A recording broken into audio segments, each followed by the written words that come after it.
Well, it's great to be here. We have a bit of time. So I think the format is I'll lay out some slides to kind of set the preliminaries and kind of give the big picture. And then there'll be a bunch of time where I can just walk around, talk to people, and because we have, I guess, 3 hours. So I think the idea of this will be a hands-on workshop. I provide a bunch of starter code. And also one of my slides shows it'll be kind of a choose your own adventure format. So why don't I kick it off? I think maybe 1 or 2 people are still coming in. So the theme here is building and testing reliable agents. And let me go to slideshow mode here. And maybe I'll just kind of start with the very basics. LLM applications follow a general control flow of some sort. You start, usually it's user input. There's some set of steps, and then you end. And you've heard a lot about chains. When you build applications, oftentimes we talk about this idea of chains. And chain is just basically, it is some control flow set by the developer. Again, you start, proceed through some steps, and you end. So retrieval augmented generation is a super popular application some of you may be familiar with. Basically refers to retrieving documents from an index and passing them to an LLM. This is a good example of a chain. It's a control flow set by a user. The questions provided, vector store retrieves them, passed to an LLM, LLM produces an answer. So this is kind of a classic chain. Now, when you get into agents, there's a lot of different confusing interpretations. What is an agent? Here's the way I might think about it, which is just a really simple kind of framing is, agent is just one of the control flows set by an LLM. And so you can imagine we talked about this process of you start your app, step 1, step 2. In this case, I have an LLM in there. An LLM looks at the output of step 1, makes a decision. Do I go back and do I proceed? So that's the simple way to think about an agent. So again, chains, developer-defined control flow. I set it ahead of time. I follow some set of steps every time. An agent, an LLM kind of determines the control flow. An LLM makes a decision about where to go inside my application. That's one simple way to think about it. Now, you hear about function calling a lot, and this is kind of a confusing topic, so I want to talk through it kind of carefully. Agents typically use function calling to kind of determine what step to go to. So usually the way this works is what you do is you basically give the LLM awareness of some number of tools or steps that it can take. So in my little example here, I define this tool, and this little decorator is a line chain thing, but the point is I have some step, it's some function. I'm defining it as a tool, and I'm binding it to the LLM. So then the LLM has awareness of this tool, and here's the key point. When it sees an input, like what is the output of step 2, it actually produces the payload needed to run that tool. Now, this is often confusing. Remember, LLMs are just string to string. They don't have the ability to magically call some function. What they can do is produce the payload or arguments needed to run that function and the function name. So really think about tool calling or function calling as just an LLM producing a structured output. Still, obviously a string, but it's a structured output that then can be used to call a tool. So that's all that function calling is. And you might have heard of React agents. So the way to think about this is it's just basically binding some set of tools to my LLM. And again, we talked about tool calling. So LLM makes decisions about what step or what tool to use. And you have some node that will call that tool. So LLM says, OK, run step 1. I have some node that runs step 1 and passes the output of step 1 back to my agent. React typically stands for basically action. So the LLM chooses the action. A tool is run. It observes the output. That's what goes back to the agent. Observe that tool response, thinks about what to do next, maybe runs another tool. And this runs in a loop until you end. And usually the end condition is the LLM just outputs a string response, not a tool call. So this is the way to think about a classic React agent. And it's really flexible. That's the nice thing about a React agent. So basically, it can implement many different control flows. It can do step 1 only, step 2, 1, 2, 2, 1. That's the beauty of these open-ended style React agents. And these have a lot of promise. These kind of flexible tool calling agents were really hyped last year. They're still really hyped. It's really exciting because they're flexible. They're open-ended. You can give them a task, give them some tools, and they can just execute arbitrary control flows given those tools to solve open-ended problems. The catch is, and this is kind of the crux of what we're getting to with this workshop, is they do have poor reliability, or they can. So you can get caught if you've played with agents. Sometimes you can see they kind of get caught on one step and they keep calling the same tool.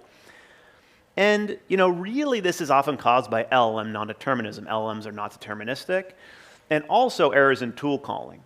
So tool calling is kind of tricky. If you think about it, LLM has to basically pick the right tool given the input, and it has to pick the right payload. So it has to produce the right inputs needed to run the tool. And these both can break. So here's a good example. The tool I'm passing is step 2, and the LLM is saying the tool name to run is step 3, so that's obviously wrong. Or I'm passing what is step 2 of the input 3, and the LLM says, okay, pass 4. So both of these errors can happen. Tool calling is a tricky thing, and it's exacerbated. If you pass an LLM 5 tools, 10 tools, it actually gets worse. If you have very long dialogues, it gets worse. And so this idea of open-ended tool calling agents is really promising, it's really exciting, but it's really challenging because of these issues that we were mentioning here. So this is kind of the build-up here. So can we envision something in the middle? So again, we talked about chains. They are not flexible, but they're very reliable. This chain will always run step 1, 2 in order. We talked about React agents on the other extreme. They're extremely flexible. They can run any sequence of tool calls. It can run step 1, 2, step 1 only, 2, 1. But they do have reliability issues. So can we imagine something in the middle that's both flexible and reliable?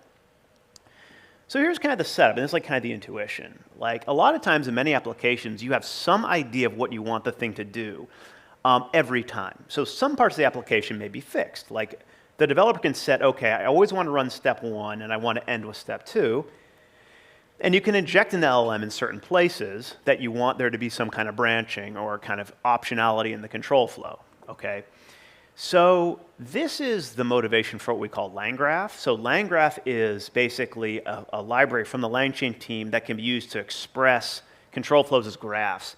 And it is a very general tool, and I put out a bunch of videos on it, and we're going to use it today. And by the end of this, you will all have an agent that runs reliably using LangGraph, hopefully, and we'll see. So you should test me on that. If things don't work for you, then we'll work it out. But the idea is kind of this. This graph has some set of nodes and edges. So nodes you can think about are basically, well, maybe I should start with this. This graph has something called state. So it's short-term memory that lives across the lifetime of this graph that contains things you want to operate on. Nodes modify the state in some way. So basically each node can call a tool and can modify the state. Edges just make decisions about what node to go do next, okay? So you basically have this idea of memory, and this is the same as common agents, right? Agents are characterized by having tool calling and short-term memory as well as planning. Those same things are present in LangGraph. Memory is this state that lives across your graph. Tools exist within your nodes. And planning, basically, you can incorporate LLM-dictated decision-making in the edges of your graph. So why is this interesting and where has this been cropping up? We've actually been seeing this theme crop up a lot of places. So there's a really interesting paper. There's actually a few I really like. This one's called corrective RAG. And the idea is pretty simple. With a naive RAG pipeline, you're doing a retrieval, you're taking retrieved docs, and you're generating your answer. Corrective RAG is doing one step more, where it's saying, well, why don't we reflect on the docs we retrieved and ask, are they actually relevant? You can have lots of issues with retrieval. You can reflect on the documents, see if they're relevant. If they're not relevant, you can do different things. You can kick out and do a web search. So it makes your application a lot more dynamic to poor quality retrieval. So this is one of the first videos I put out on LangGraph back in February. It was very popular, and I basically showed you can build corrective RAG inside LangGraph, and it's super simple. This is what the graph looks like. I do a retrieval, I grade my documents, and we're going to do this today, and I have a bunch of code for you that does exactly this. So we're going to go way in detail on this one. But this is kind of the setup, and I showed this working. I showed it works locally with Olama using, at that time it was Mistral 7B, and it works really well. So this is one simple illustration of how you can use LangGraph to build kind of a self-reflective or corrective RAG application. Now, another cool paper was called self-RAG, which actually looked at the generation. So basically, we're all familiar with the idea of hallucinations. It's a real problem. Instead of just allowing hallucinations to propagate to the user, you can actually reflect on the answer relative to the documents and catch hallucinations. If there's hallucinations, you can basically do different things, and they propose a few ideas here. I implemented this, and this is actually our most popular video of all time. So this was showing LangGraph and Llama 3 implementing 3 different things: corrective RAG, which we just talked about, the self-RAG thing of hallucination checking, and this adaptive RAG thing. So I can kind of walk through it. This all runs in LangGraph locally, and I have the notebook here. If you want to test that today, you definitely could. So that's the point. It's reliable enough to run this whole thing locally. So what's happening here is I take a question, I route it either to my index or to web search. I then retrieve documents, I grade them for relevance. If any are not relevant, I kick out and do a web search to supplement my retrieval. If they're relevant, I generate my answer, I check it for hallucinations, and then I finally check it for answer relevance. So basically, does it have hallucinations relative to my documents, and does it answer my question? If all that passes, I finish and return that to the user. So this is kind of like a complex RAG flow, but with LangGraph, you can actually run this on your laptop. It is reliable enough to run a laptop with LangGraph. And the intuition, again, is that you're constraining the control flow. You're allowing the LLM to make certain decisions, but at very discrete points. If you implement this as a RAG agent, this could be very open-ended and a lot of opportunities for breakage. And so that's the real intuition here. Now, a final theme is, Karpathy kind of mentioned this idea of flow engineering related to this Alpha Codium paper, a really nice paper on code generation. And the intuition here is, produce a code solution. They tested this on a bunch of coding challenges. Produce a code solution and check it against a number of unit tests, auto-generated or pre-existing. And basically, if it fails unit tests, feedback those errors to LM and try again. Really simple idea. I implemented this in LangGraph. Again, the code is here. And this works really well. So I share a blog post as well. I ran this on our internal coding. We have an internal application for RAG at LangChain. And we're actually working on implementing this right now in production because the performance is way better. And a common thing this can fix with code generation and code solutions is hallucinations and imports. So we see that a lot with our RAG app.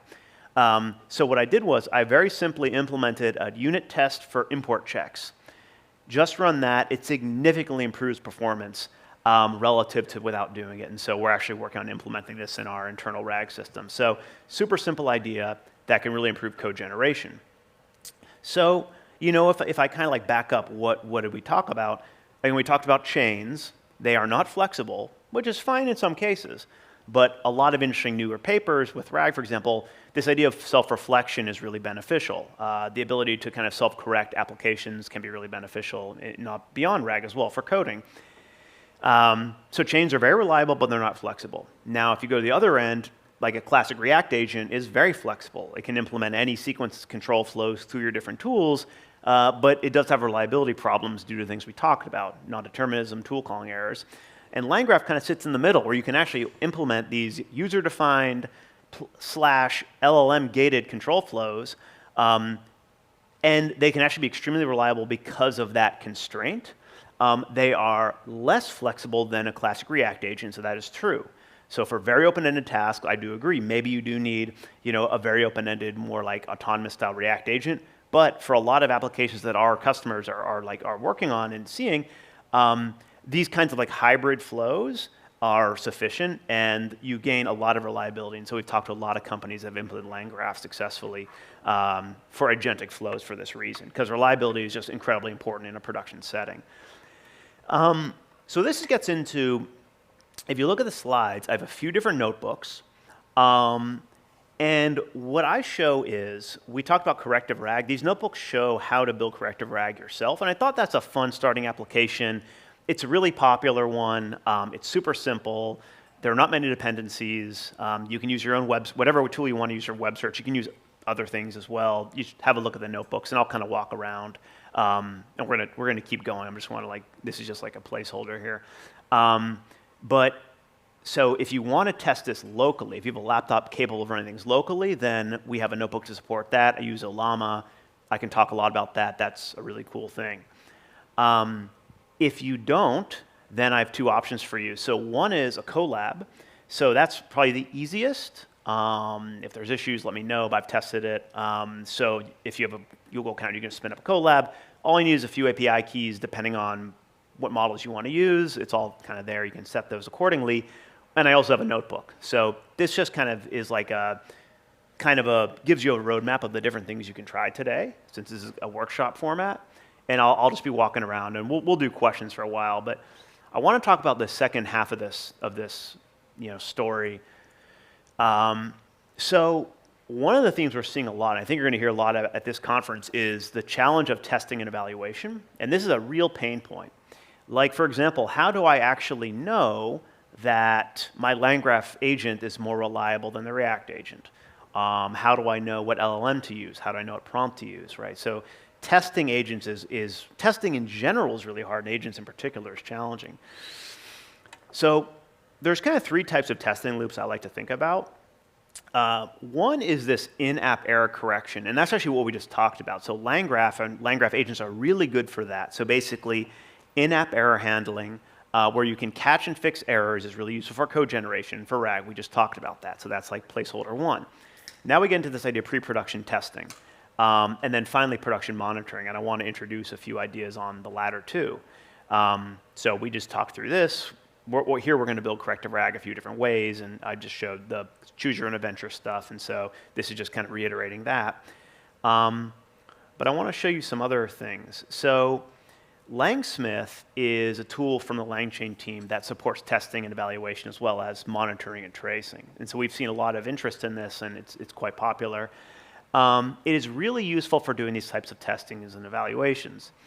So the key idea behind Langsmith, and the notebooks actually have this. So this is totally optional. If you just want to build an agent, that's totally fine. If you want to also test it, you can use Langsmith. You don't have to, of course, but I have it all set up to use Langsmith if you want. It's free to use, of course. And so the idea is there's kind of four components that I like to think about when it comes to testing / evaluation. You have some data sets, that's some set of examples you want to test on. So say you have a RAG app, that's like a set of ground truth question answer pairs you've built, like you're testing your system. You have question answer pairs that you know are correct. Can your system produce those answers? How many will actually get right? You have your application, that's your agent, that's your RAG app, that's your code app, whatever that is, that's your application. Now the thing that's often the trickiest, you have this evaluator thing, and the notebooks show you in detail, but this evaluator is something as simple as a user-defined function that can implement a few different things. You can think about using an LLM to actually judge your outputs. So in that case, let's take RAG as an example.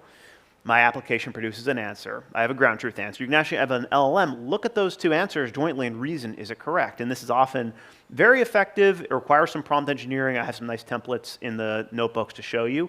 But this is something that's very popular. This idea of LLM as judge evaluators is very interesting. A lot of people, you'll probably hear about it this week. It's a really good theme. It's still kind of in development, but that's like one placeholder to keep in mind. So for one option for kind of testing is this idea of using LLMs themselves. The other is building your own heuristic evaluator, so a custom evaluator of some sort. And actually, the notebooks that I share have both. And so the notebooks actually show how to evaluate an agent specifically. And there's a few different things you can look at with an agent. So one is if you go to that far right in blue, the end-to-end performance. So our notebooks are basically going to be a RAG agent. The eval set has 5 questions. And I basically have a set of question answer pairs. So basically I'm going to compare my agent answers to reference answers.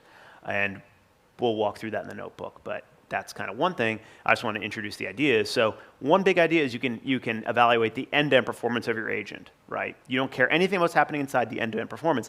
The other, which I actually like to look at a lot, is this thing on top. What are actually the tool calls that the agent executed? This is how you can actually test the agent's reasoning. So what you see often with agents is they can make some weird trajectory of tool calls that's highly inefficient but still get to the right answer. You don't get that if you only look at the answer. You say, oh, okay, it's got the right answer. But if you look at the trajectory, it's some crazy path. And so you want to actually look at both, like how efficient, how correct is the trajectory, and does it get the right answer, right? And so the notebooks I share actually do both. Now this is actually an evaluation that I ran, and this data set is public. This is on the agents that we actually just talked about. So this is kind of what you see when you open Langsmith. So these are your different experiment names. This is just saying, like, I've run 3 replicates of each experiment. And these are my aggregate scores. So this first score is basically the answer correctness thing. And the second score is like the tool use trajectory, or like does it use the right reasoning trace. And I can go through my experiments. So this top one is actually, this is kind of cool, this is actually my local agent running on my laptop with LangGraph, okay? It's a 5-question eval set, small eval set, just a bunch of, it's some very small test examples. But basically, my local agent does fine. It does 60% in terms of the ultimate answer, so that's not amazing. But it does do very well in terms of the tool calling trajectory. So it's very reliable in terms of reasoning. It's an 8 billion parameter model, so I think the quality of its outputs are a little bit lower than you might see with larger models. Now, Fire Function V2 is another option. It's basically a fine-tuned Llama 70B from Fireworks. This one, with LangGraph, so this is actually showing this top, actually gets up to 80%, so very strong performance in terms of answers, and 100% again in terms of tool calling. So the key observation here is the tool calling or reasoning is consistent, whether you're using a local model or a 70 billion parameter model with LangGraph. So you get very high consistency in your tool calling. The answer quality degrades, that's more an LLM capacity problem, but the reasoning of the agent is consistent. So that's the key point. Now here's where it gets interesting. Fire function v2, again, that's Llama 70B. This is with a React agent. What you can see here is the answer quality is degraded, but here's the interesting thing. The tool calling trajectories are really bad. And this again gets back to that problem with React agents. They're open-ended. They can choose arbitrary sequences of tool calls, and you can deviate really quickly from your expected trajectory. So that's the key intuition here. Now, the final two are GPT-4o. So that's obviously a very flagship model. It's maybe number 2 now, relative against Sonnet on the chatbot arena at least. You know, again, answers ultimately are strong. The tool calling, though, even here is degraded. So basically, it follows some weird trajectories to get to its answers that are unexpected. So what's the high-level point here? The high-level point is LangGraph allows you to significantly constrain the control flow of your app and get high reliability. And if you look at these tool calling scores, it's very kind of consistent, going all the way down to local models. It follows the same sequence every time. React agents kind of go off the rails much more easily. The answer performance is really a function of the model capacity. So using an 8 billion parameter model locally, the answer quality is lower than a 70 billion. That's to be expected. But the reasoning of my app is consistent and strong. So that's the key thing that you kind of get with LangGraph. And this is all public. And hopefully some of you will actually implement this or reproduce this today. And this is just walking through those same insights I just mentioned. And then deployment, we're going to be talking later this week. We have an announcement related to deployment of LangGraph. So this is actually a very good setup.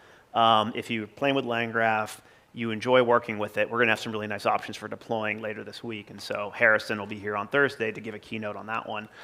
And if you've deployed, we also have some really nice tools in Langsmith to actually monitor your deployment. And this is not as relevant for this workshop, but it's something just to be aware of.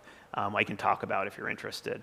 So maybe to close out, so this is a really nice write-up. These guys are actually going to give a keynote later this week. It's Jason and company, Hamel and others. And they kind of made a really nice point that the model is not the moat. Like LLMs are always changing. The moat is really the systems you build around your application. That's what we talked about today. Like, do you have an orchestration framework, for example, like LangGraph? Do you have an evaluation chassis like Langsmith? And again, you don't have to use LangGraph. You don't have to use Langsmith for these things, but this workshop will introduce these ideas to you. And frankly, I think it's important just to understand the ideas rather than the implementation. Whether or not you use LangGraph, whether or not you use Langsmith, I think understanding these principles is still helpful. But an evaluation chassis, guardrails, data flywheel, these are like the components that give you the ability to improve your app over time. That's really the big idea. That's the goal. And I think you'll hear more on that later this week. The goal here is how are you measuring improvement of your app and ensuring it always gets better? That's what we're actually trying to achieve here. And that's kind of what evaluation is giving you. And yeah, this is kind of my last slide, and then maybe we can just move into maybe some Q&A. I can actually show the notebooks themselves if you want to walk through them together. I'll just do that, and I'll let you guys kind of hack on them in parallel as I walk through them. And then I can just go walk around and talk to people, something like that. So, the 3 types of feedback loops. You have this design phase feedback, something like LangGraph, in-app error handling. That's kind of step 1 we talked about. Cool examples there for coding, for RAG, a lot of nice papers, really promising. I'm very excited about anything you can do here with terms of kind of agentic self-correction, self-reflection in your app itself. Pre-production testing, we just talked through that.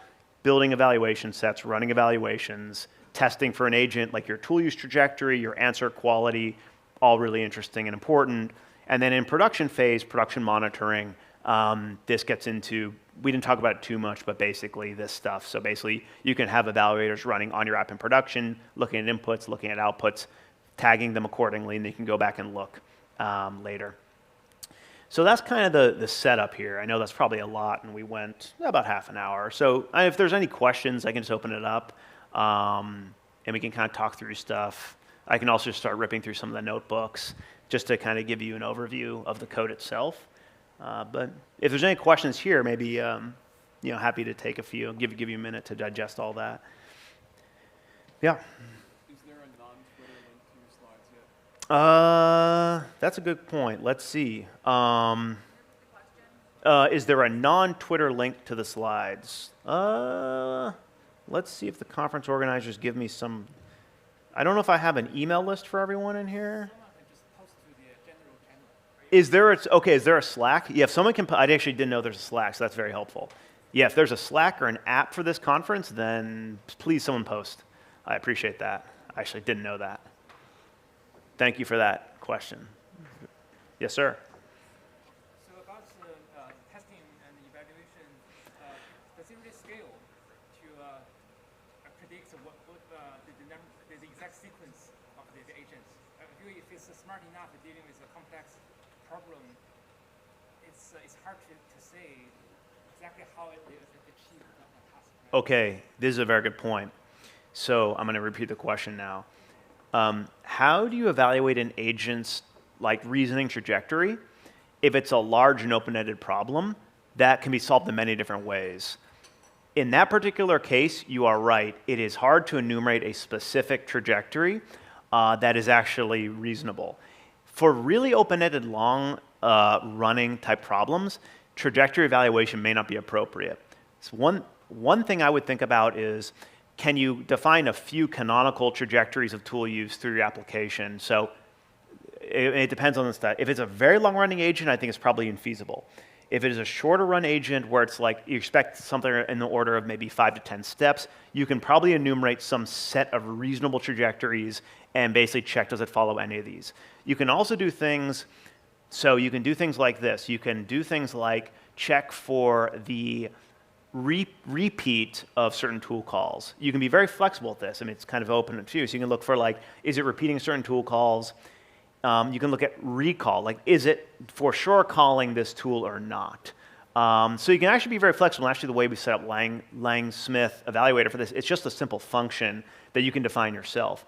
So it's a very good point. You can be arbitrarily creative about how you evaluate that. But I would say for very long running, you're right. You can't really articulate step 1, 2, and 3. But I would then think about more evaluating, is it repeating steps? Can you evaluate for clearly aberrant behaviors, excessive number of tool use repeats, excessive number of overall tool calls, so kind of guardrails related to kind of clear aberrant behavior. If it's very short term, you can actually enumerate the trajectory specifically, but that's a good question. So in the code, you can see we actually lay out a custom function. You can define that yourself. So that's a very good point, though. Yeah. Yep. Can you also envision cases where you have a human in the loop?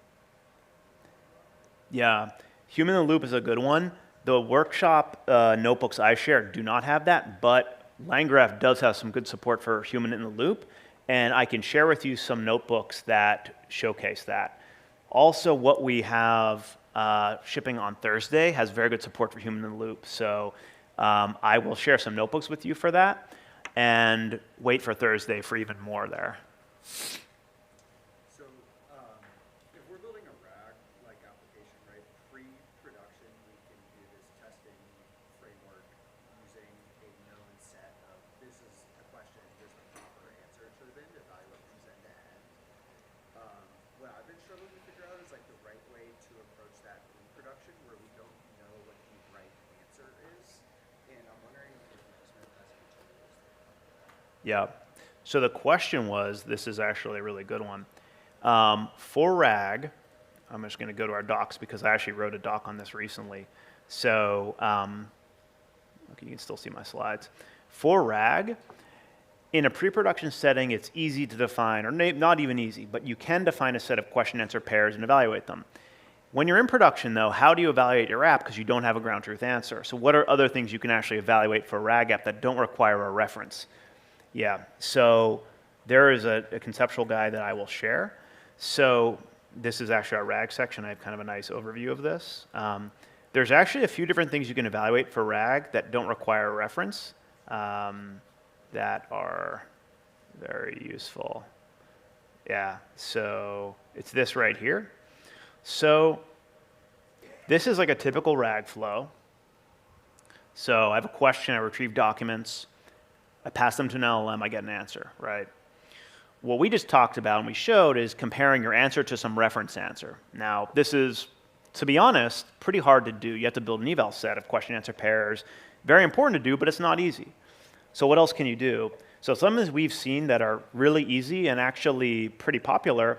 There's 3 different types of grading you can do that don't require a reference, that are like internal checks you can run. I mean, you can run them online. So one is retrieval grading. So basically looking at your retrieved documents relative to your question. So like an internal self-consistency check. So this is actually a great check to run, and actually the corrective RAG paper or the corrective RAG thing that is in the cookbooks that I share here does this. So you can play with the prompt and all that. But basically this is just checking the consistency of your retrieved docs relative to your question. You can do that, and we have some really good prompts for that. Another one I like is just comparing your answer to your question. Have an LLM look at, here's my answer, here's the question. Is this sane? Are they related? And this is a really nice check just for like, of course you don't have a reference answer, but like you can still sanity check and say, does this deviate significantly from what the questioner is asking? The other, this is a great one, is hallucination. And this is super intuitive. Compare your answer to the retrieved documents. So if the LLM went off the rails and didn't ground the answer properly and you hallucinated, you can catch that really easily.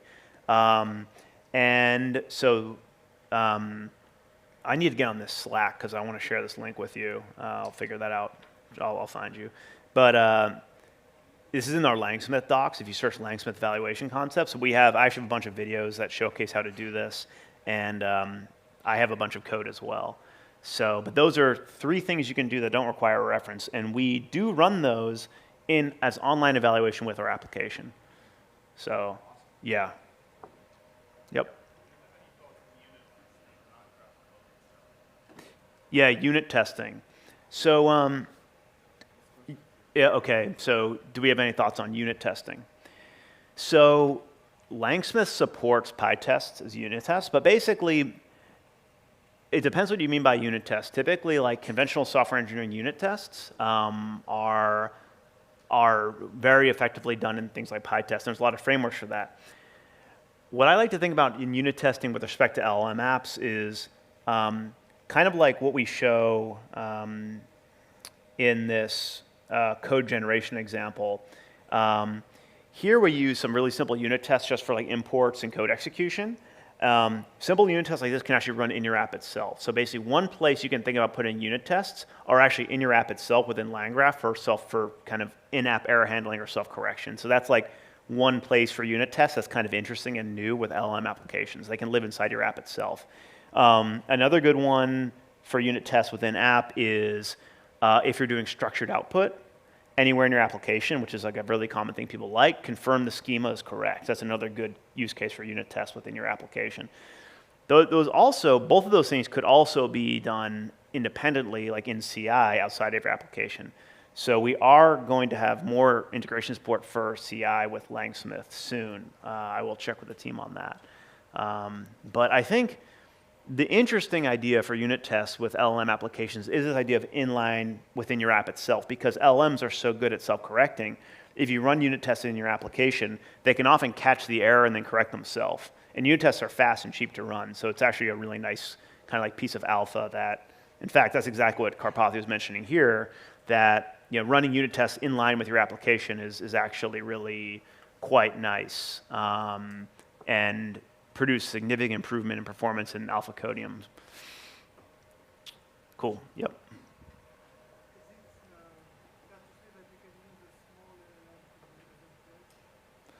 Okay. Yeah. So what the question was, if I wanted to do some of this in-app error correction stuff, so let's take this example, the corrective RAG thing. If I actually want this to run in my application, it obviously needs to be super fast. So that's actually what we've seen. The tricks we've seen here are basically use very fast, smaller LLMs. So you mentioned, for example, even the ability to fine tune. That's actually a good idea. If you have a judging task that is very consistent, it's a very good use case for fine tuning, actually. Fine tune a small, low capacity, extremely fast, and effectively very cheap to deploy model. That's a very good idea. We've seen people do that. Also, use very simple grading criteria. Don't have some kind of arbitrary scale from 0 to 5 with high cognitive load the LM has to think about yes, no. Very simple binary grading. You can even, for some of the stuff, you can even be old school and fine tune a classifier. But basically, really simple, lightweight, fast LLM as judge style classifier. Wouldn't be an LLM necessarily, but basically very simple, fast test for in-app, anything like kind of in runtime you will need or want. Another cool use case for this, or another like interesting option for this is Grok is very, very fast, kind of with their LPU stuff.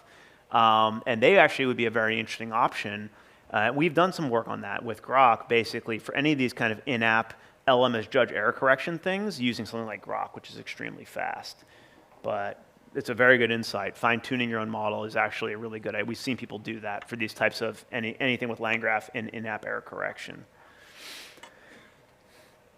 Cool. Yep.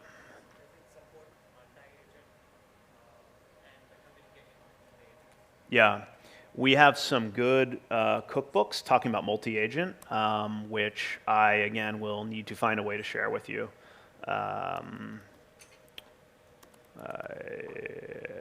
Yep. So we have this, if you go to LangGraph GitHub, examples multi-agent, there's a few different notebooks here that are worth checking out. Yep.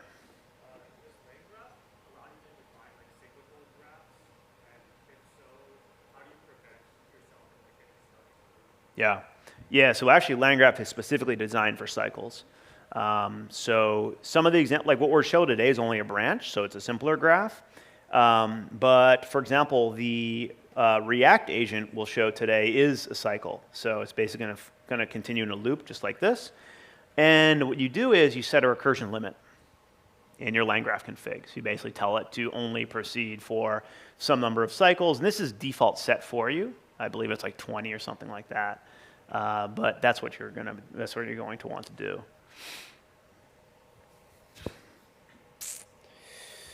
Yep.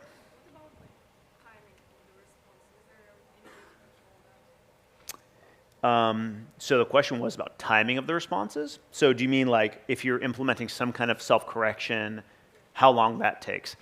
Well, that's kind of that gets back to the question that this gentleman asked. It depends a lot on the LM you choose to use for your judging and its latency. So that's kind of where so maybe there's two sides of this. One side of it is choosing an LLM that's very, very fast, and that's very important to do. Could be something like Grok, could be a fine-tuned like deployment that you do yourself, could be a GPT-3.5. So that's like one side of it. The other side of it is how do you actually kind of monitor and measure that? And so again, Langsmith actually does have very good support for tracing and observability, and we do have timings all. In fact, I can go ahead and show you very quickly if you want to see. So this is my Langsmith dashboard. I'll zoom in a little bit. These are my experiments. Now, if I zoom in here, I can open up one. The Wi-Fi is a little bit slow. These are my replicates. I can open up one of my traces. And what I can see here is over here, I get the timing. So this is the timing of the entire graph. And I can go through my steps. So this is like the retrieval is really fast. That's good, less than a second. Okay, now here's what's interesting. My grading in this particular case is like 4 seconds. So that's not acceptable in a production setting, most likely. But again, this is just like this is a test case. In fact, what am I using to grade here? GPT-4o. So it is, there's ways you could speed this up by using different models or different prompts or grading everything in bulk. So there's a lot of ideas. I actually grade each document independently. Oh, actually, you know what? This is using Chat Fireworks. So anyway, but you can look at your timings in lengths, but that's a really nice way I'd like to do it, to kind of see, to kind of monitor the timing of my applications. Yep. The case you showed sort of like testing it from scratch, like when the agent is running from the beginning and trying to accomplish the task. But in reality, usually we will have some context or history that's being passed to the agent. Do you have any suggestion in terms of how to test that through? Because say they don't have to do a function call because that's already the history versus like Let me make sure I got the question. So the question was, with agents, you typically pass them a message history. That is absolutely true.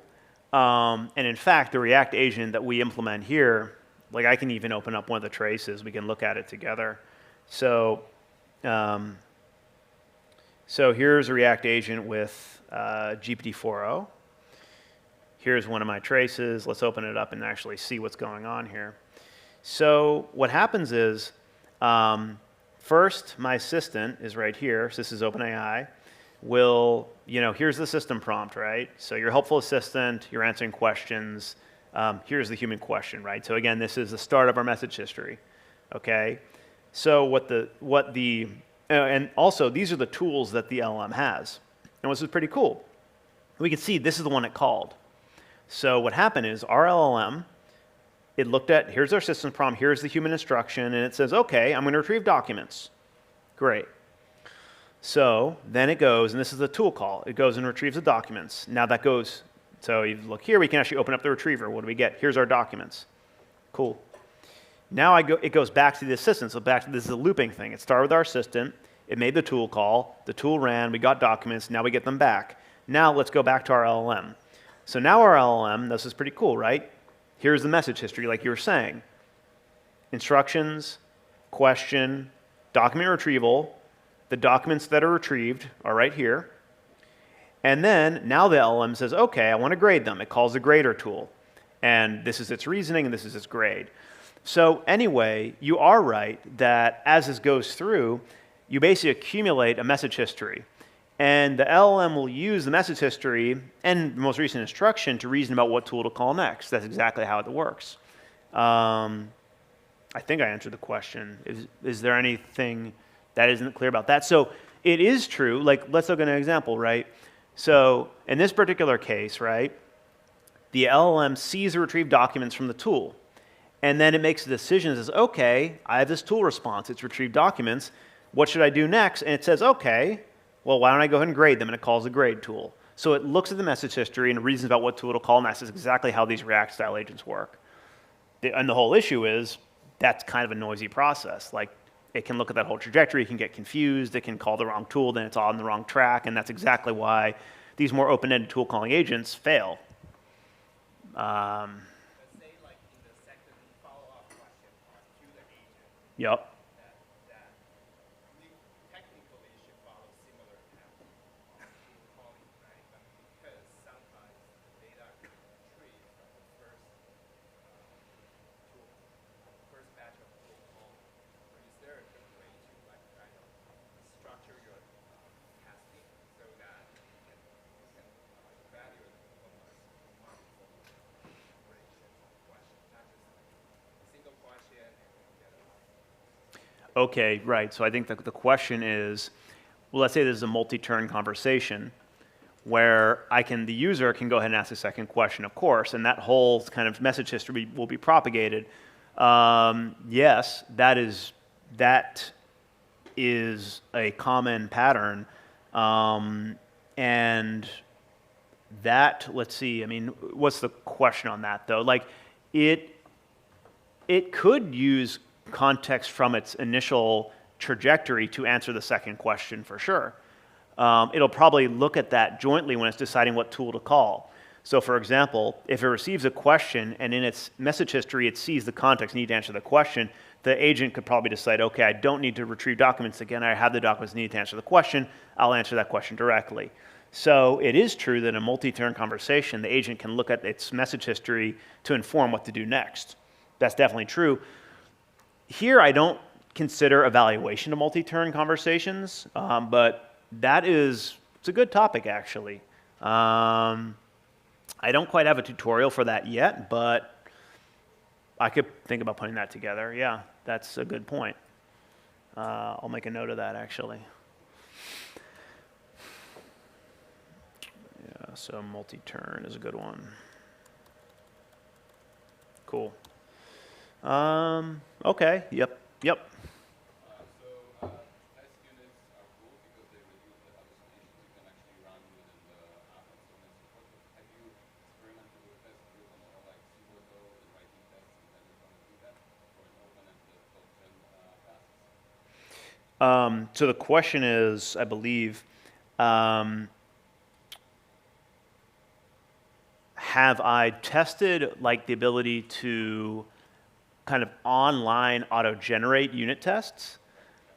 Yeah, okay, so that's a big topic. So basically, the alpha codium paper that Karpathy references here does that.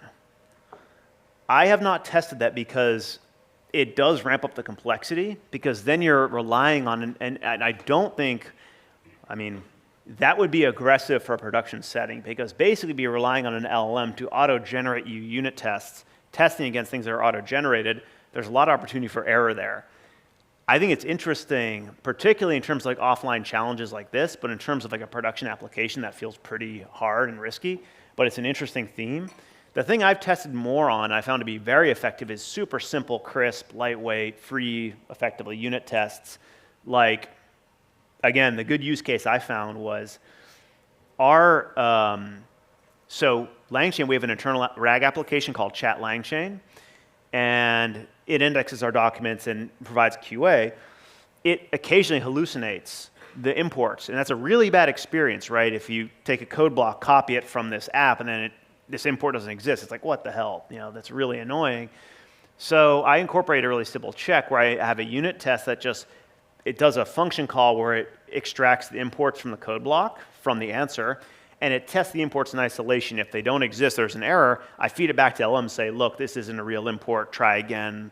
And you can do other tricks like then context stuff, relevant documents or something like that. Anyway, you can handle that differently, but just that little alpha significantly improved our performance.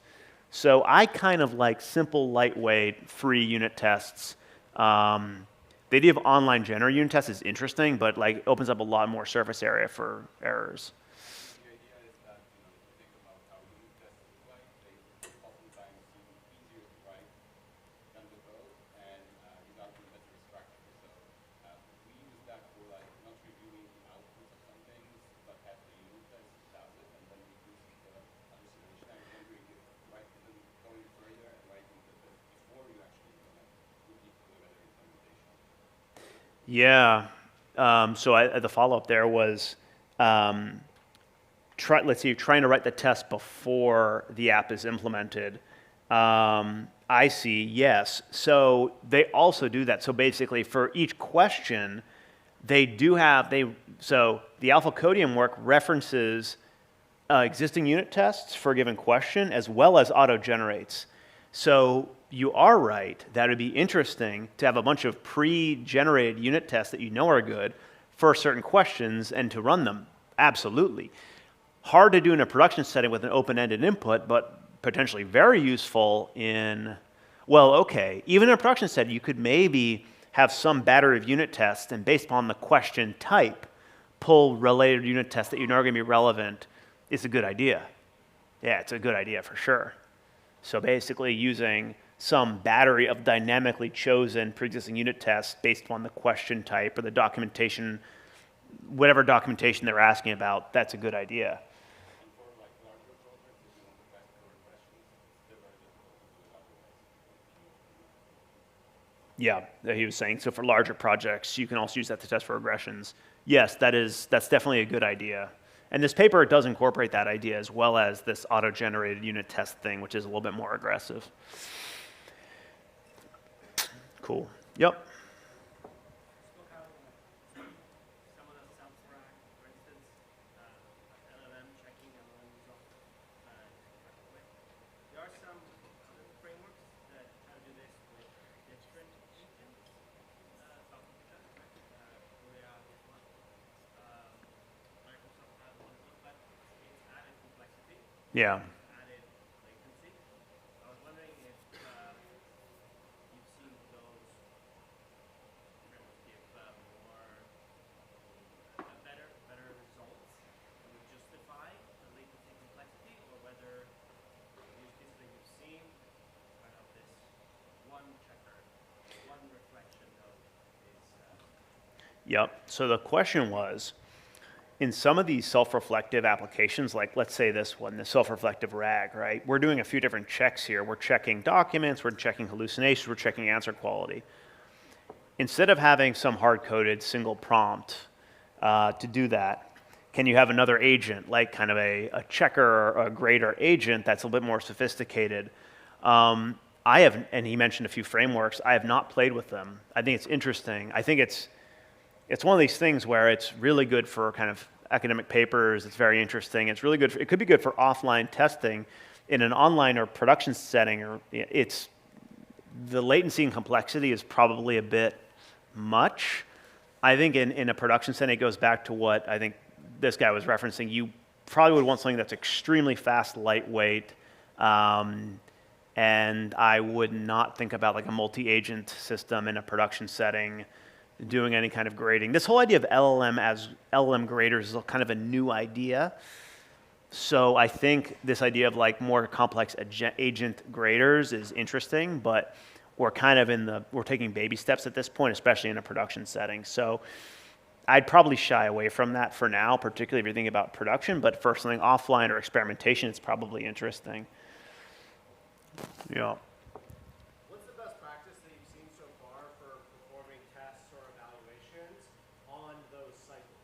Because obviously you can end up with many different sort of types of input and that sort of thing. And obviously, LangGraph provides some tracing there. But what about, hey, here's an interesting test case. What are kind of best practices you've seen for actually performing those routine evaluations? Yeah, exactly. So actually the notebooks shared here go into it a little bit. So the way I like to do it is, and I can even, why don't I just show you one of the notebooks. So basically, so at the bottom I have kind of all the different evaluations. So this goes back to a question that someone mentioned down here as well. So this is, so there's a collab, and then there's a notebook, and they are both the same. So they have the same evaluation section. This is RAG agent testing.ipnb, and there's also a collab, which is it's the same notebook basically.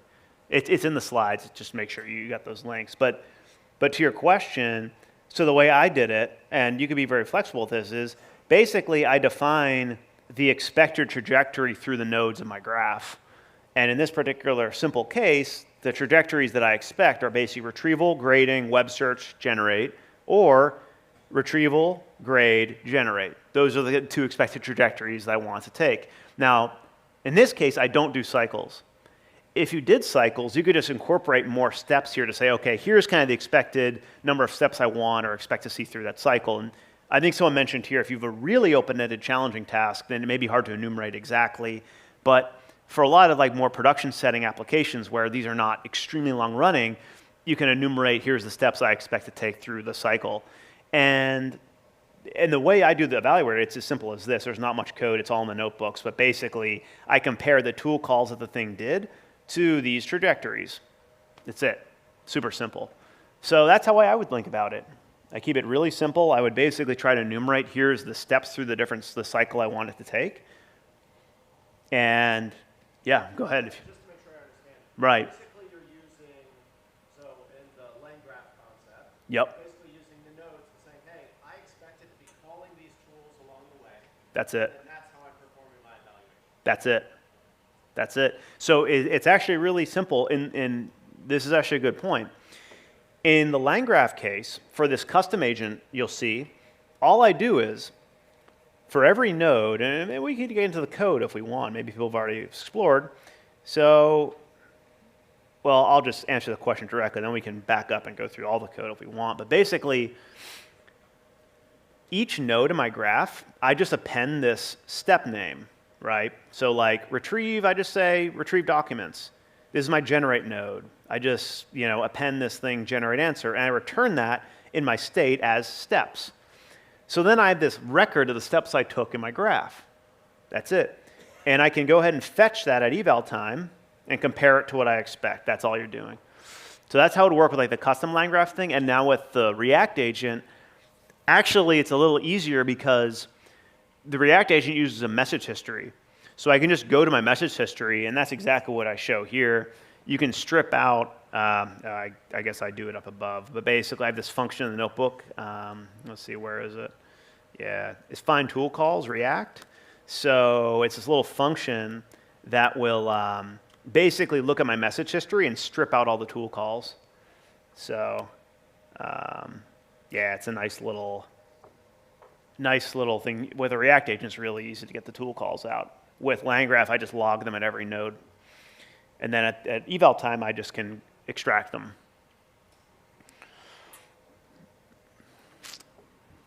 Yep.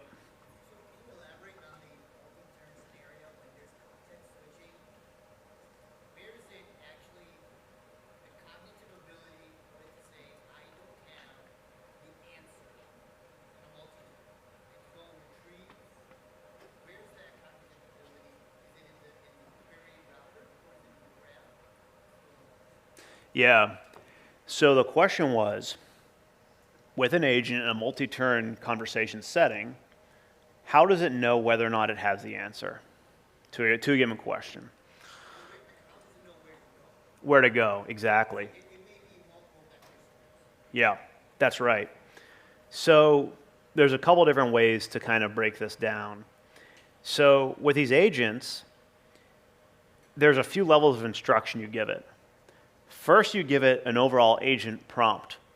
So if I look at the notebook here, we can go look at the React agent as an example of this.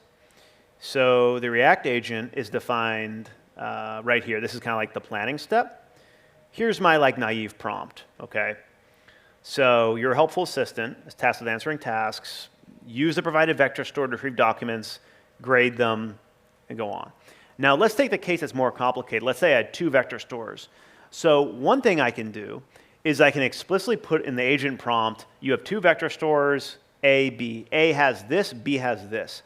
And then you're implicitly having the LLM giving it the ability to kind of reason about which one to use. Now, this is where the second piece comes in. You also bind it to a set of tools. This is really where the decision making comes in. When you create this tool, so here's retrieve documents, right? This tool description is captured by the agent, so the agent knows what's in this tool. And this is really where that decision to use this retriever tool versus another one would be made. It'd be a combination of the prompt you give to the agent and or the tool description. So if you had 2 vector stores, you could basically say, retrieve documents 1. This vector store contains information about X, another one contains information about Y. Then the agent is deciding what tool to call based on that description, and maybe based on its overall prompt, but to your point, it's not easy. So actually, with custom agent, this is with the React style agent, with the LangGraph custom agent, you can do it a little bit differently, where I actually don't have it in this notebook, but I have other cases where you actually can build a router node, and I mean, I'll show you actually. So this particular notebook, so this one, this self-RAG, it's in the slides. If you open this up, we did this with Llama folks. So this is actually a trick I really like. If you go to LangGraph RAG agent local here, let's see, Wi-Fi is a little slow. What I define here is a very specific router at the start of my agent that decides where to send the query. And this is something I really like to do because, like we saw with the React thing, it has to kind of decide the right tool to use, which can be kind of noisy, versus right here. So here's my router, right? This is reliable enough to run locally, and what I do here is I run this at the start of my graph, and I have the agent, the agent explicitly take the question and decide what to use. And based on what decision it makes, I can send it to either web search or in this case, a vector store. So to answer your question, if I pull all the way back, I personally like to do explicit routing as a node at the start of my graph because it's pretty clean. And you can see in the flow of this overall graph, this router runs first. And it looks at my question and sends it to one of 2 places. And this can be more complex. You can send it to one of n places, but I see one of 2 here. This is with a custom LangGraph agent. This is what I like to do. If you're using a React agent, it is then using a combination of the tool definitions and the overall agent prompt to decide what tool to call. But you can see it's more squishy because it has to call the right tool. And as opposed to giving it a router and saying, always run this router first, it has to kind of make the right decision as to what tool to call based on the context question, which is harder. And that gets back to our overall story about these kind of line graph explicitly defined agents are more reliable because you can like lay out this routing step right up front and have it always execute that step before going forward.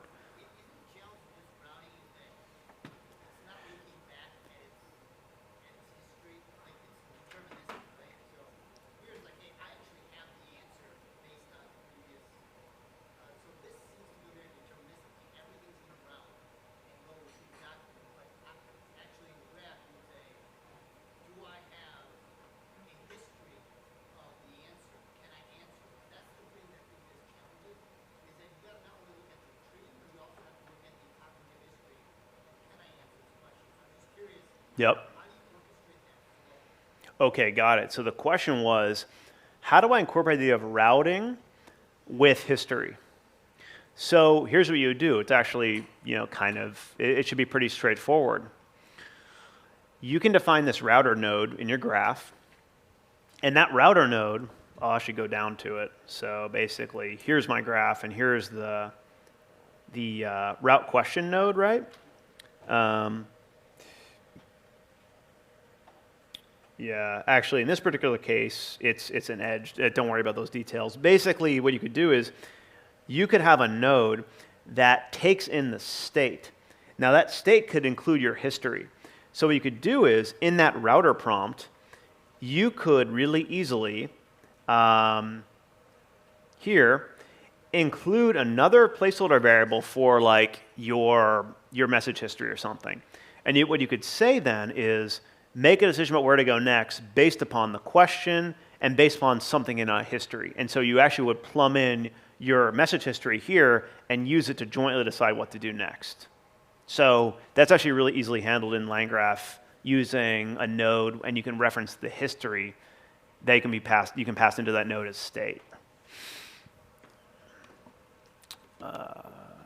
Cool, yep. The notion of state. Yeah, let's talk about state in a little bit more detail. So let's actually go to the notebooks that we're working with here that I shared. So here's this RAG agent testing notebook.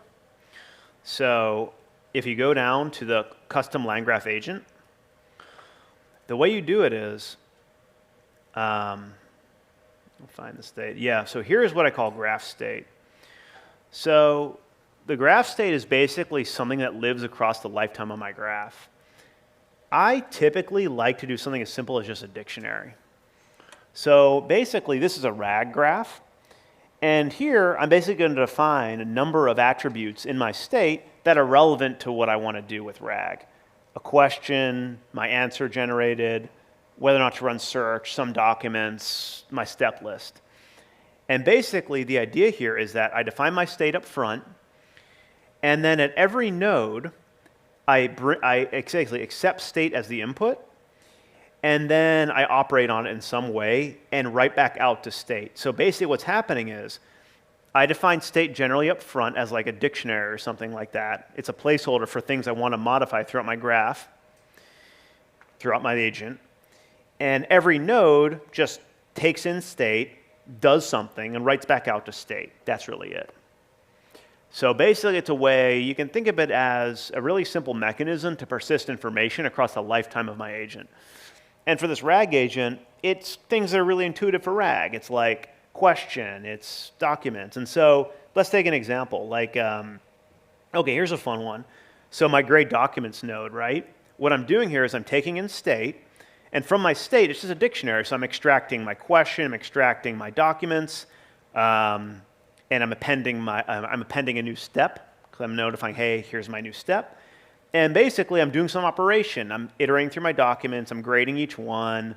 If the grade's yes, I keep it. If the grade is no, so yes, no means like, is it relevant or not, basically. So if yes, it's relevant, I keep it. I put it in this filter docs list. If it's not, I set the search flag to yes, which means I'm going to run web search because I want to supplement. I have some docs that are irrelevant. And I write back to state at the end. My filtered docs, my question, search, and steps. That's it. So state's a really convenient way to just pass information across my agent. And I like using a dictionary, it's just like nice and clean to manage, as opposed to a message history, which is like a little more confusing. Like in any node, if you use a message history, it's like a stack of messages. So if you want the question, you have to like, it's like usually the first message, you have to just index it. It's just kind of ugly. I like using a dict, which is like, I just get the question out as a key in my dictionary. Cool.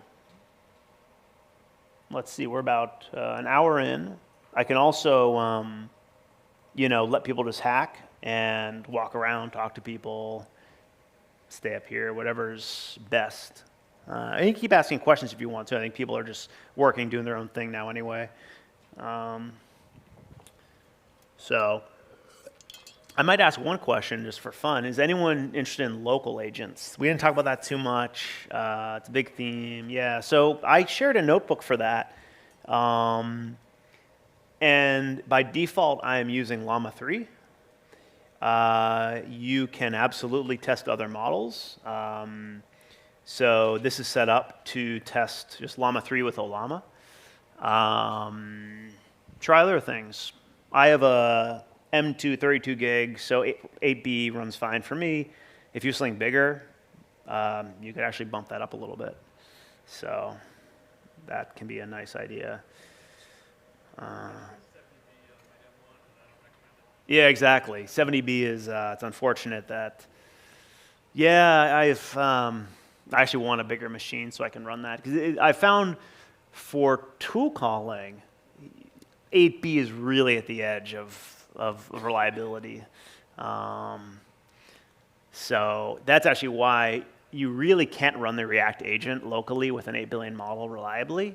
You can run the LangGraph agent very reliably because it doesn't actually need tool calling. It only needs structured outputs, you'll see in the notebook. So that's actually a really nice thing. But React agent won't run locally, reliably at least. Yep. Regarding RAG, what is typical the way you chunk it? You say chunk documents? Okay, yeah, so this question always comes up. With RAG, what is the typical chunk size? Yeah, if you ask 10 people, you'll get 10 answers. It's notoriously ad hoc. You know what, to be honest, I did kind of a talk on the future of RAG with long context models. I'm kind of a fan of trying to keep chunk sizes as large as possible. Actually, I think, this is a whole tangent, but I actually think one of the nicest tricks, let me see if I have a good visual for it. Basically, let me try to find something here. There's a whole separate talk. But basically, I think, this one, RAG and long context. So this is a whole different thing. But, this idea. So I think for RAG, one of the ideas I like the most is decoupling. I'll explain this. I'll just say it and then I'll explain it. Decoupling what you actually index for retrieval from what you pass to the LLM. Because you have this weird tension, right? Smaller semantic related chunks are good for retrieval relative to a question, right? But LLMs can process huge amounts of context at this point, up to, say, 1 million tokens. So historically, what we would do is you would chunk really small, like very, try to get it as tight as possible, all these tricks, semantic chunking, a lot of things to really compress down to just compress and group semantic related chunks of context, right? But the problem is then you're passing to the LLM very narrow chunks of information, which has problems in recall. So basically, it's more likely that you'll miss context necessary. So it's good for retrieval, but bad for answer generation. So a nice trick is, for retrieval, use some chunking strategy, whatever you want. Like make it small, but you can actually use like a doc store to store the full document. And what you can do is retrieve based on small chunks, but then reference the full document and pass the full document to the LLM for actual generation time. So you decouple the problem of like, are you sure you're passing sufficient context to LLM itself? Now, I also understand if you have massive documents, it can be wasteful in terms of tokens to pass full documents through. But there's some Pareto optimum here where I think being too strict with your indexing approach doesn't make sense anymore, given that you can process very large context in your LLM. So you want to avoid being overly restrictive with your chunk size. So this is a nice way to get around it. Basically, to summarize, you can choose a chunking strategy, whatever one you want, but I like this idea of referencing full documents and basically passing full documents to the LLM for the answer itself. It gets around that problem of an overly aggressive chunking strategy that misses context needed to actually answer your question. And I think with long context LLMs getting cheaper and cheaper, this is starting to make more sense. I'm trying to think. I had a whole kind of like slide on, this one is kind of like balancing system complexity and latency. So it's kind of like on the left is like maybe the historical view. Like you need the exact relevant chunk. You can get really complex chunking schemes, a lot of over-engineering, lower recall. Like if you're passing 100 token chunks to your LLM for the final answer, you might miss the exact part of the document that's necessary. Very sensitive to chunk size, K, all these weird parameters, right? On the other extreme, just throw everything into context. Google, actually, I think this week will probably announce some interesting stuff with context caching. Seems really cool. Maybe that actually could be a really good option for this, but higher latency, higher token usage, can't audit retrieval, security and authentication. Like if you're passing 10 million tokens of context in for your answer generation. So something in the middle is what I'm advocating for. And I think this kind of document level decoupling, where basically you index and reference full documents and pass full documents to your LLM, is like a nice trick. We've seen a lot of people use this pretty effectively. So, yeah. Yeah, kind of piggybacking off of that. Is there any way or any guarantees or tricks that you have to make sure that you're not actually missing any of the elements of the context throughout the entire window? Like, how do you measure that you're actually using all of the context as opposed to just beginning or end or anything like that? Okay, that's interesting. So the question was, how can you evaluate the amount of context you're using? Okay. Yeah, like does it definitely use the whole state? I don't want to miss it. Okay, but I guess, so in a RAG context, you have a question, you have an answer. So you have a question, you have an answer, and you have some retrieved documents. So you can evaluate the question relative to your document. That's one way to get at this. Like, how much of the document is relevant to your question? So that's maybe one approach. And actually, the notebooks show a few prompts to kind of get at that.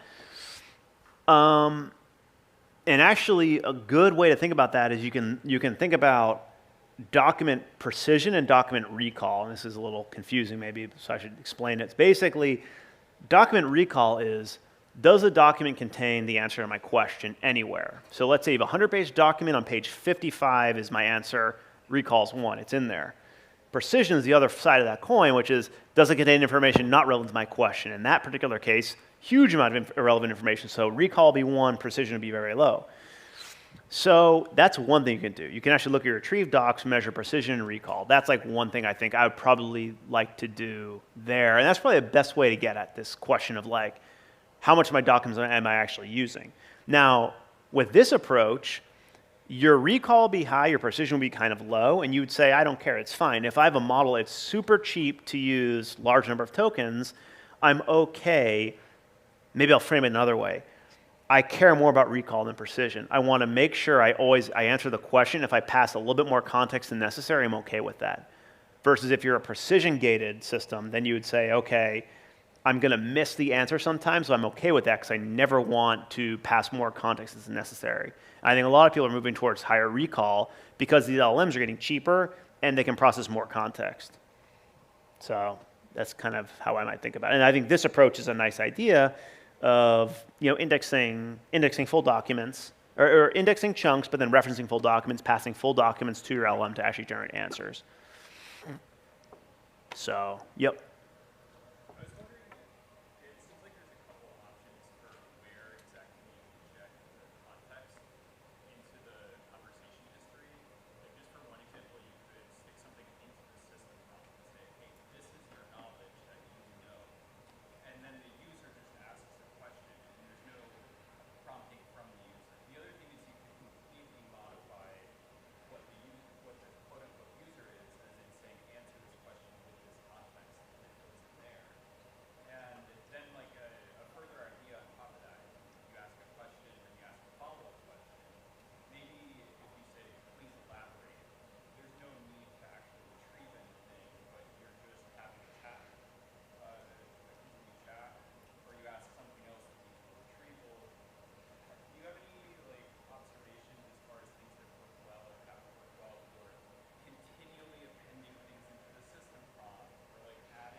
Yep.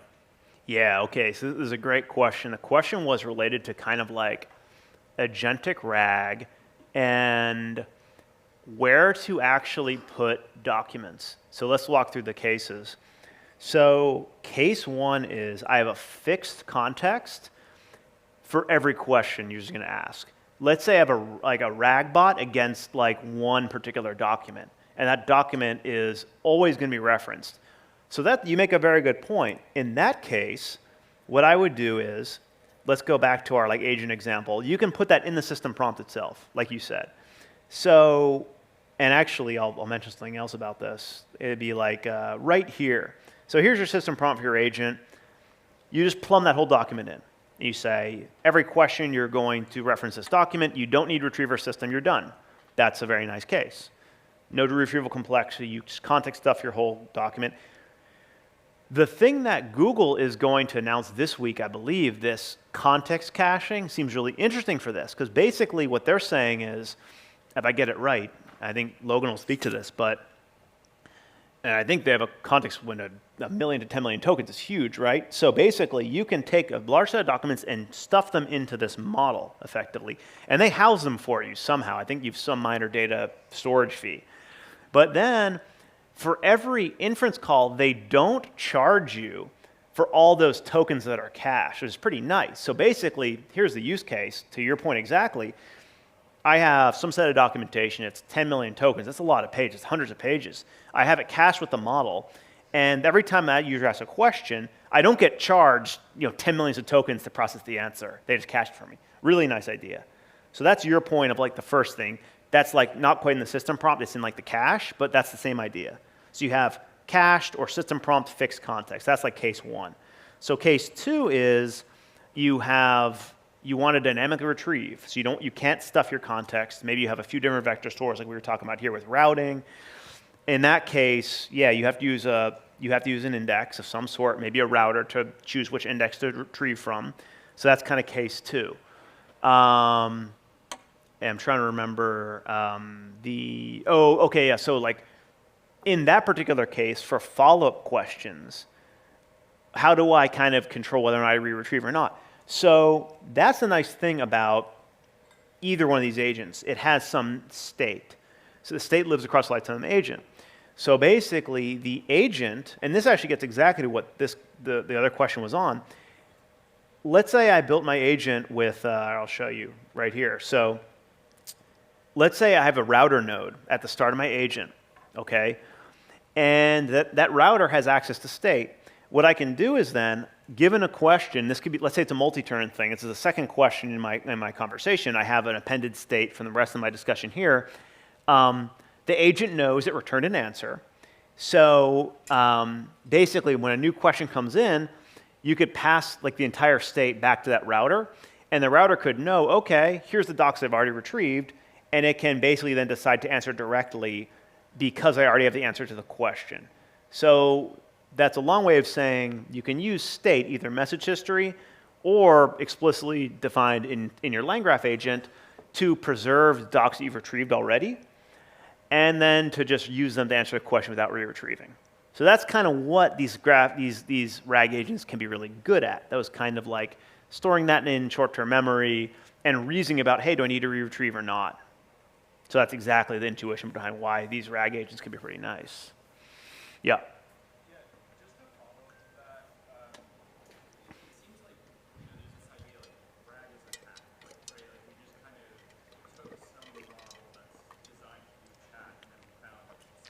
Yeah.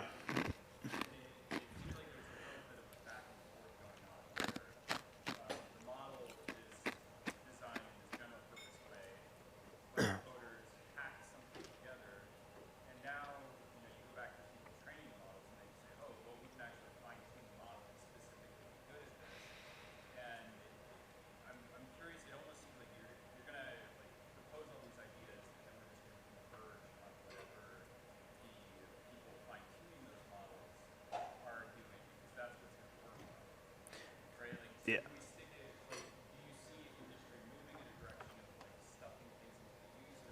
Yeah.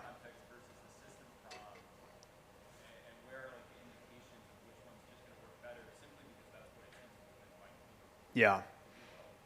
Yeah, exactly. Okay, this is a really good. This is a really good discussion and whole debate. So the highest level framing of this is how do you want your model to learn? So one option is you can modify the weights of the model itself with something like fine tuning. Another is you can use what we call like in-context learning through your prompt. So RAG is like a form of in-context learning. I'm basically giving it some documents. It's reasoning about those documents, producing answers, not touching the weights of my model.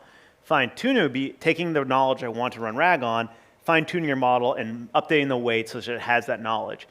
There's a lot of debates on this, and actually, I think Hamel has a whole course on fine-tuning. Oh yeah, do you have a... I just want to clarify. I don't mean fine-tuning information. I just mean Okay. fine-tuning so that you have the idea. Like, if you could fine-tune it so that it knows, oh, I should always retrieve this information from my system prompt and use that when answering questions. Or you can fine-tune Okay. the model to really use whatever extra context the user is providing. So just as a simple example of that, if you have the system prompt at the very beginning of the chat, you would be training the model to focus more on the information at the beginning of the chat. Whereas if you were fine-tuning the model to be good at using the context that the user provides, then it's focusing more of its attention on the end of the chat. So it's not Yeah. putting the information in, it's just how do I use these Yep. acts and tools. I got it. Okay, I'll repeat that. So the clarification was thinking about using fine tuning more to kind of govern the behavior of the agent rather than to kind of encode facts, which is it's a very good clarification because I was going to say using fine tuning to encode facts, I think a lot of kind of literature has pointed to that being a bad idea for a lot of reasons. It's costly. You have to continually fine tune as facts change. So let's dispatch that. I think that's a kind of not a great idea. But you make a very interesting point about fine tuning to govern behavior. Now there's a paper called Raft that came out kind of recently. And actually, as far as my understanding is, I haven't played with it at Lyft, it's fine tuning to kind of do what our notebooks show today of this kind of like, look at the documents that are retrieved, reason if they're relevant, and then don't use them if they're not automatically filtered. It's doing exactly what we're doing in this LangGraph thing, but it's kind of achieving that same outcome through process of fine-tuning. So that's a very good insight. You're right. It seems promising to have these like kind of fine-tuned RAG agents, so to speak, or it wouldn't be an agent, it'd be an LLM fine-tuned for RAG that incorporates this kind of logical reasoning, or what you're saying, like maybe some kind of reasoning about if you have a multi-turn conversation, like avoid recency bias, whatever it is. That seems like a very good trend and interesting. The challenge is a little bit, if you're fine-tuning yourself, fine-tuning is hard and somewhat advanced and all that. Alternatively, if it's like a very niche use case, like the RAF system, would basically, it fine-tunes to kind of do this. As models get changed or update all the time, you kind of need to keep your fine-tuned model up to date, if you see what I'm saying. So I think I'm still a little bit queasy about using fine-tuning even in that context because of the challenge of keeping it kind of up to date with the state of the art. But it's interesting. I think the Raft paper is a good reference in this direction. And it does exactly what we do in this workshop, but I believe it fine-tunes this into the model or attempts to, which is a very intuitive thing to think about. Basically, let the model reflect automatically on retrieved documents and like automatically filter them for you. Seems like it should be able to do that. Seems like a good idea. So, but my hesitation would still be like, well, if I want to switch my models, I need to like refine tune. I want to use Llama 3. I have to fine tune Llama 3 on this task. I can't use proprietary. Maybe I can fine tune.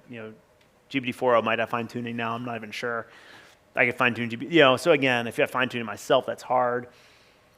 It still feels a little bit like I'd rather just set up a simple like orchestrated agent that does it rather than rely on fine tuning. Is my sense.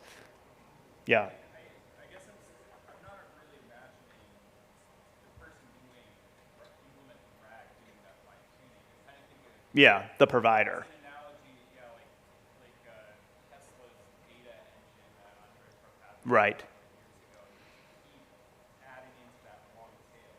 Right. Right? Like OpenAI is going to have some kind of data engine. Right. They started with, answer this question usefully. Yep. But it's going to start to become that data engine. There's sort of like long tail, to call that analogy. It's going to be Right. And as we just pack things together, Right. whoever's training the model with a separate entity, just fine tunes to that.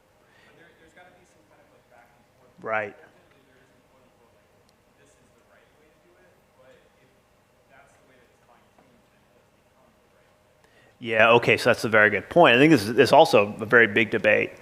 So OpenAI just did an acquisition this week on a retrieval company. I forget the name, Rockset, I believe. So I think they are moving more in the direction of retrieval. I could absolutely see them offering, an API that potentially does retrieval for you and incorporates some of these ideas for you. So how much of this does get pushed behind APIs and they take care of whatever is necessary behind the scenes for you? That could absolutely be the case. I would not be surprised if at all if they move in that direction. And I think there's always, it's an interesting trade-off. Like how much are you willing to kind of, abstract behind an API versus not? I think there's always a lot of companies, developers that want to kind of control everything themselves and build it themselves, have full transparency, and others that don't. And so, it's an interesting question. But of course, for certain functionalities, multimodality. Very few people are going to stand that up themselves. You kind of let that live behind an API. So what do you allow to live behind an API or not? My only concern is, I think for some of these kind of things, they could be very domain specific. Like what you consider relevant or not could be very relevant to you and your application. You kind of want to be able to control that. That's the only thing I can imagine. It could be kind of hard to abstract that all behind an API, which I think is maybe why OpenAI hasn't done too much in retrieval yet. It's just a hard beast. I know they've been trying for a while. I don't know. It's a great debate, though. Yeah, we can discuss more if. It's a good topic for sure. Yep. You mentioned about long context windows LLMs, right? Oh yeah. So there is a problem of lost in the middle. For example, the precision, if, for example, in the context, let's say 95% is relevant information, 5% is somewhere in the middle, and somehow LLM kind of misses it at that point. Do you have any suggestions over there? Yeah. Yeah, so the question was on lost in the middle of long context. So I actually did a whole study on this with Greg Camerant. Yeah, it's a really interesting topic. So the insight was basically that long context LLMs tend to have lower recall or factual recall for things in the middle of the context. Okay, so that was one observation. At least that's what their paper reported. So I actually looked at this with Greg, and we did something a little bit even harder. We actually tested for multiple fact retrieval. So we tested, can you retrieve 1, 3, or 10 different facts from a context? And this was using GPT-4, GPT-4 Turbo, single turn. And on the x-axis, you can see the fraction of the needles that it basically can get. And then on the y is the number of needles. So basically 1 needle, 3 needles, 10 needles. Green versus red is basically just retrieving versus retrieving and reasoning. So it's like reasoning is a little bit harder than just retrieving. These needles were actually pizza ingredients. So basically the background was, this was 120,000 tokens of Paul Graham essays and 3 secret pizza ingredients, or however many, 1, 3, or 10, but I injected in that context. And I basically asked the LLM, what's the ingredients needed to build the secret pizza? So it'd have to find them in there. And basically, as you ramp up the number of needles, go from 1 to 10, it gets worse. So with 10, it's actually, retrieval itself is only 60%. So then I looked at, okay, well, where is it failing? And that's what I look at here in this heat map. So basically, this is telling you how long the context is. So 1,000 tokens all the way up to 120,000. And then here's the needle placement, so 1 to 10. So this red means you couldn't retrieve it. And what I found is actually it doesn't get them towards the start of the document. So the retrieval gets worse if the needle's at the front. So it's like this. If I read a book, I ask you a question about the first chapter, you forgot because I read that a month ago or something. Same idea.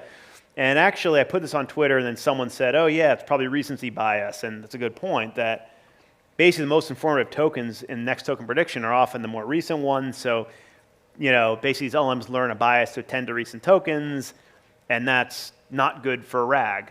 So that is all to say, I'm a little wary about long context retrieval. I wouldn't quite trust basically high quality RAG across 1 million tokens of context. You can see look, if it's 1,000 tokens, no problem. If it's 120,000 tokens of context, it depends a lot on where those facts are. If they're towards the start, you actually can have much lower recall, and so that's a real risk. Which is kind of why it goes back to this whole thing of, I don't really buy just stuffing everything into context, that far right side. I think there's too many issues with bad recall, recency bias, like you said. And so I think until we have and by the way, I also don't really trust, when they show those needle in the haystack charts and it's like perfect, I don't trust any of that. I did my own study, I found there's like a lot of errors, and I think it depends a lot on a couple different things. One, how many needles? So in this case, you see with 1, it's okay. With 10, it's really bad, right? So how many needles? And then I saw an interesting study saying that like the difference in the needles relative to your context makes it easier. So like in these studies, it's like pizza ingredients in Paul Graham essays is really different. But if it's just like related slightly, it's actually harder still. So that is to say, I don't really trust the needle in the haystack studies. I don't particularly trust stuffing, passing 1 million tokens of context and counting on that to just work effectively. I'd be very wary about that.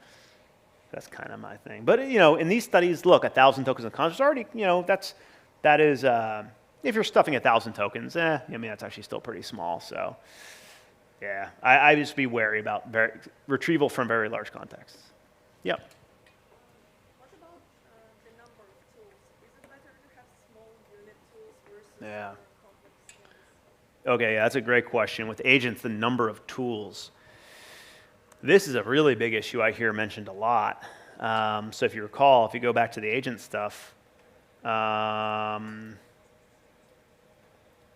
so you're basically binding some set of tools to your LLM, right? And that's what we show here, right? I've seen a lot of issues with a large number of tools. So I don't know what the exact cutoff is, but this is one of the big problems with open-ended tool calling agents is if I am basically selecting from 20 different tools, maybe the Berkeley leaderboard has data on this. If someone knows, feel free to mention it. But reliability of tool calling, even with a small number of tools, like on the order of 5, is already challenging. If you're talking about hundreds of tools or dozens of tools, I don't think there's really, I think it's quite challenging, and which is why I've seen more success in not using these open-ended style tool calling agents, laying it out more explicitly as a line graph where the tool calls live inside nodes, and you're not relying on your agent to pick from like 20 different tools. So you can lay out more of like a control flow where you route to different tool nodes based upon the logic. So that's kind of one thing I've seen. Another thing I've seen is maybe multi-agent type things where you have different agents with subtasks with each having like maybe a small number of tools. But basically, what I've seen is it seems to be that, okay, maybe there's 2 things. Selection from a large number of tools is definitely challenging. One of the most interesting things I saw is something like, you can use something like RAG, where basically you can take a description of your tools, create a natural language description, embed it, and then use basic like semantic similarity search, your query versus the embedded summaries to select using semantics. That's actually not a bad idea. I would actually use that more than I would trust an LLM to just like do the tool selection from a list of 100. That's not going to work. So actually I think that like RAG for tool selection is a cool idea. I was going to do a little like test that out and do a little tutorial. So actually maybe I'll just make a note of that. That's a great question. To do RAG for many tools. To the follow-up question, because I think the similar approaches you often use for data querying, Right. like semantic similarity. Were you thinking about something like that for the tools as well? Yeah. Well, I think using semantic similarity for tool selections is a good idea, definitely. What about data querying? What do you mean by data querying, though? SQL is a natural language. If you plug in some tables as one of your tools or source of information. Right. Let me make sure I understand. I think the way I would think about it is, so you know how in the notebook, like in the code, for all of our tools, right, you have this little tool description, right? Like retrieve documents, grade them, run web search. I would actually write verbose descriptions for all my tools and then index those descriptions, right? Or embed them. And then I would probably create like very, very verbose, high quality summaries of what the tool actually does, and then do semantic similarity search against those summaries. I think that could actually, I haven't done that yet, but I think that could work really well. Because it's a very tall task asking an LLM to differentiate between like 20 different tools. Whereas you could do something like semantic similarity, that would actually probably be very effective. Yep.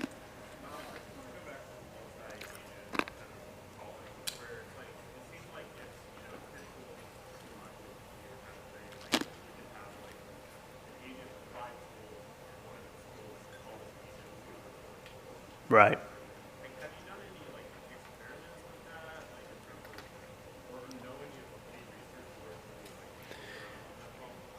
Yeah.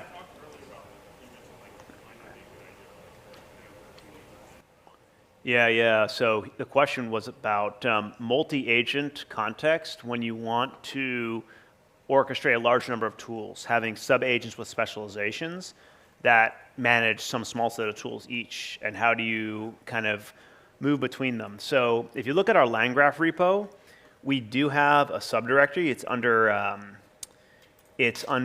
LangGraph examples multi-agent. We have a few different notebooks that have multi-agent style kind of layouts, which I would encourage you to look at. I haven't personally done too much work on it.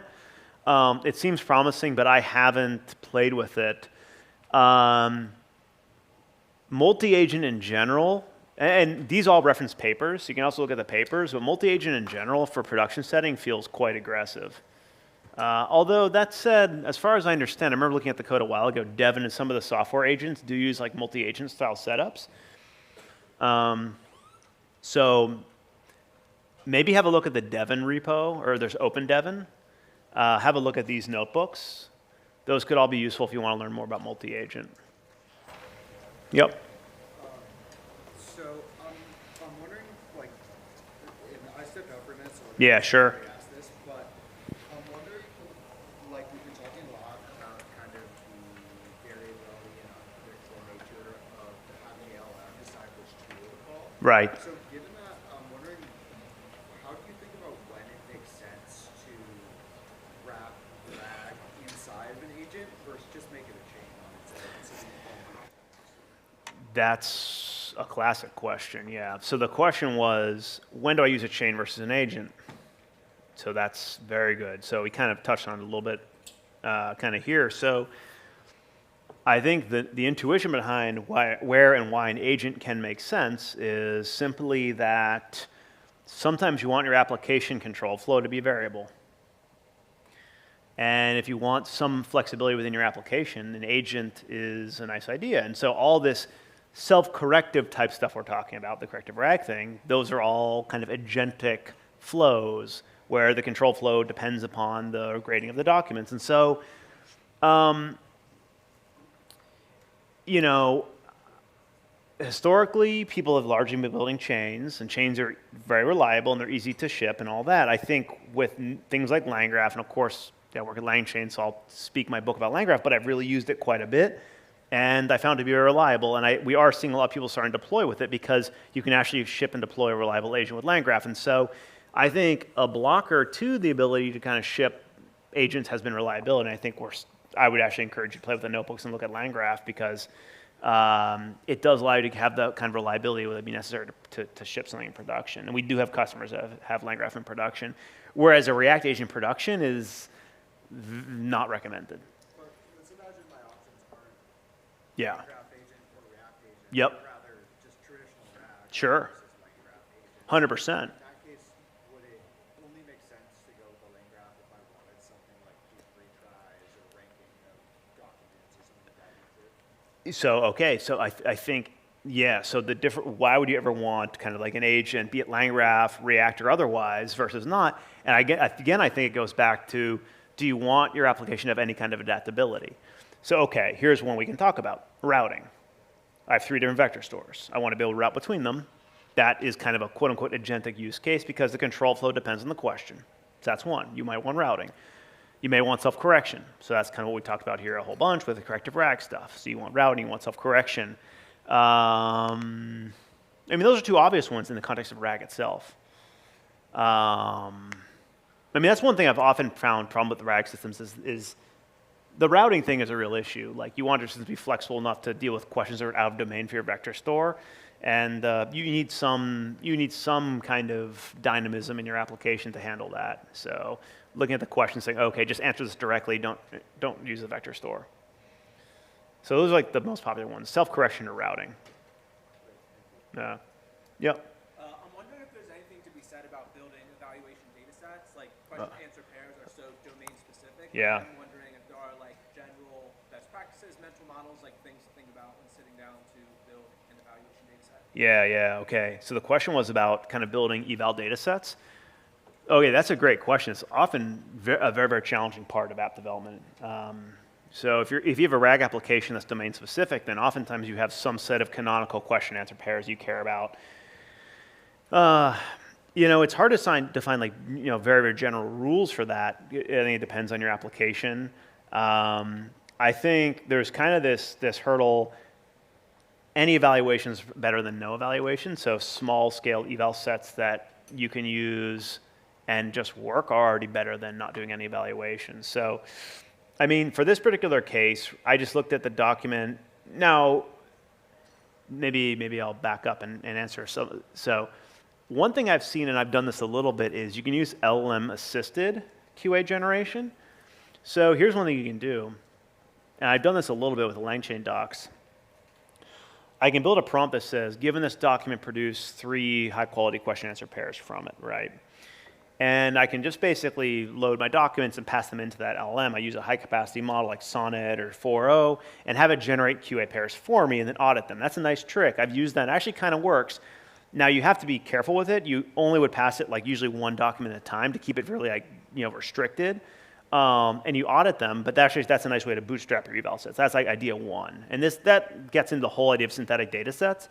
But if you're building domain-specific synthetic QA pair data sets, that's a nice trick. So basically use an LLM to help bootstrap. I think that's one idea that can help a lot.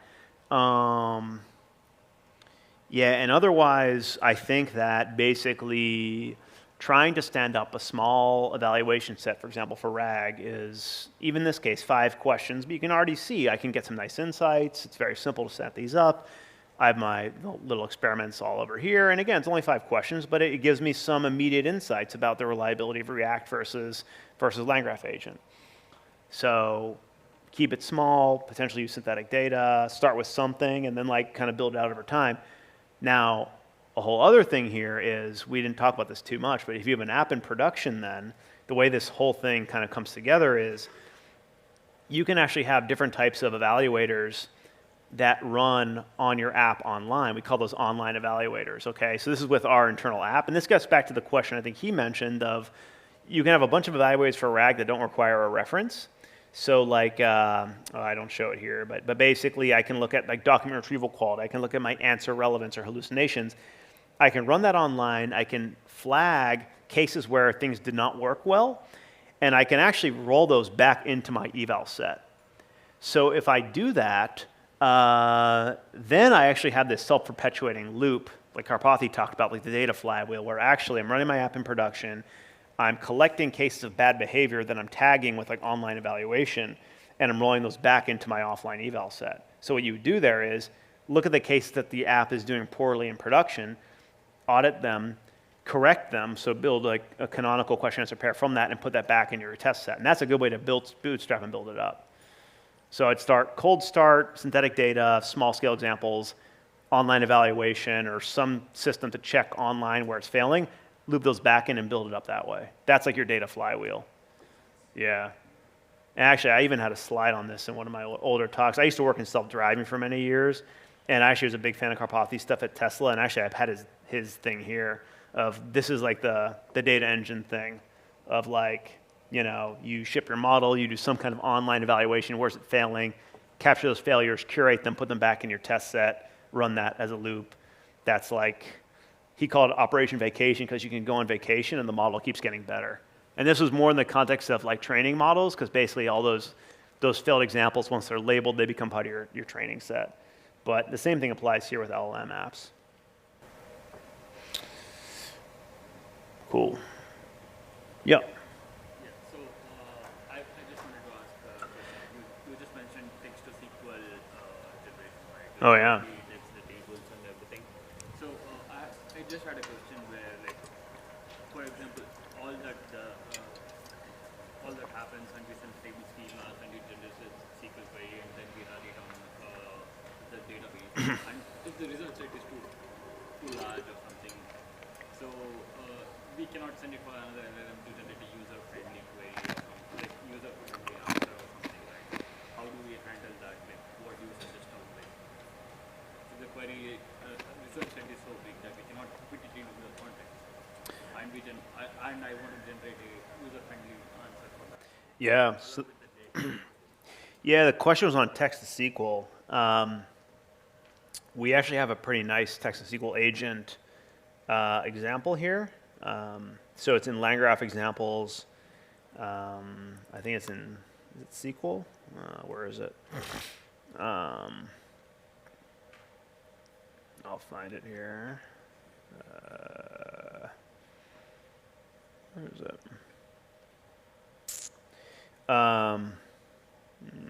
Tutorials. Oh, yeah, it's in tutorials. So SQL agent here. I think a lot's in the prompting. So basically, in this particular case, I believe Ankush from our team set this up. You prompt you can do a couple things. So you can prompt your SQL agent to, where is it? It's somewhere where he tells it to, yeah, it's based on all these instructions. Be very careful about, let me just find it. But in short, you basically instruct the SQL agent when it's writing its query to ensure not to extract an excessive amount of context. And I can't remember exactly where it does that. Okay, yeah, it's right here. Always use a limit statement on your query to restrict it to like whatever it is, 5 results, and that's the hard-coded thing here. And then also in your SQL agent, you can incorporate a query check node to actually look at the query before you execute it to sanity check for things like this. So basically, I would have a look at the LangGraph examples tutorial SQL agent notebook to have, I ran this and evaluated it, and I found it did work pretty well. So that's one thing that I would look at.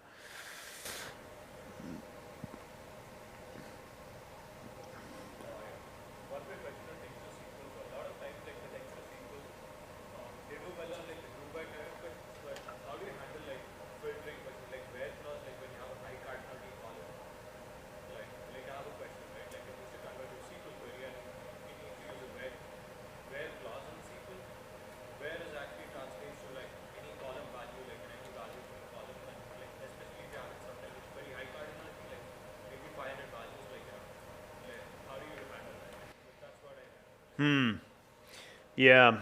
So the question was related to like how do you handle high cardinality columns, and I guess that is related to restricting the output size.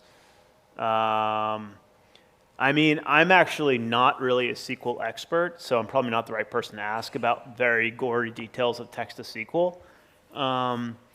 But in general, I would kind of consider, can you prompt the LLM effectively? Like, okay, 2 different things. One, the general idea is here where basically upfront prompting of your LLM to kind of follow some general kind of query formulation criteria. And then 2, an actual query check explicitly to review and confirm it doesn't have some of the issues like extracting excessive context. But for anything more detailed than that, I'm probably not the person for those insights. But there might be a specific text-to-SQL deep dive at some other point in this conference, and you should definitely seek that out. But I haven't done that much of text-to-SQL. Yeah. I've seen quite a lot of question-answer RAG patterns, but one thing I'm quite interested in is sort of more long-form document generation, so writing a report or something like that. Yeah. Have you seen any interesting patterns or like what you think about in terms of architecting a solution Yeah. Okay, so the question was related to kind of document generation. That is a really good theme. So we actually have kind of, there was an interesting paper, I did this a while ago, I need to find it. Where is it? So we have a notebook, if you look in LangGraph examples, Storm.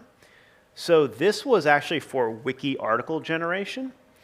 Here's kind of the diagram for it. We actually have a video on this too. I'm actually trying to refresh myself. I did this like 3 or 4 months ago.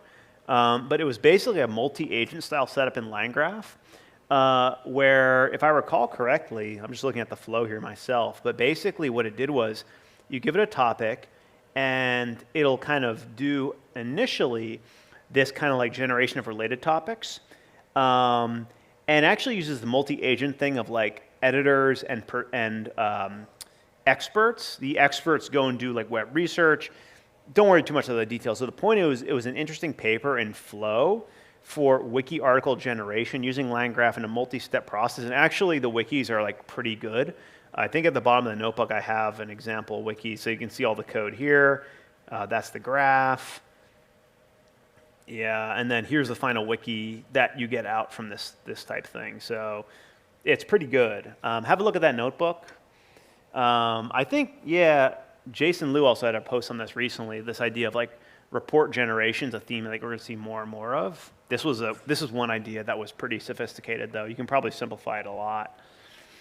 I've done a lot of work just on like a simple kind of distillation prompt, like perform RAG and then have some generation prompt, give a bunch of instructions for how I want the output to be formatted. That also is really effective.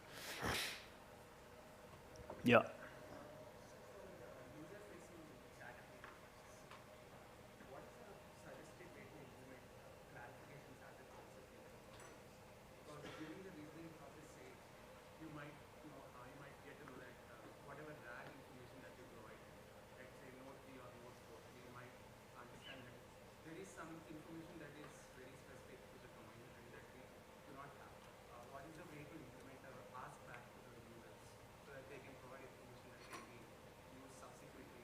Yeah, so the question was related to user feedback.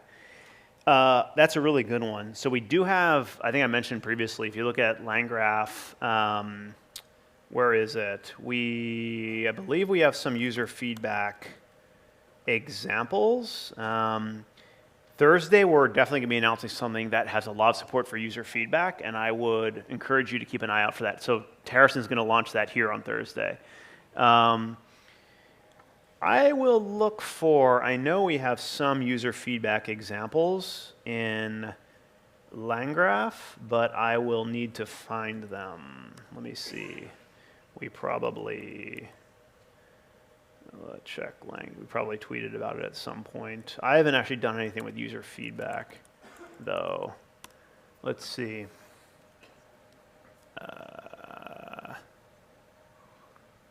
Yeah.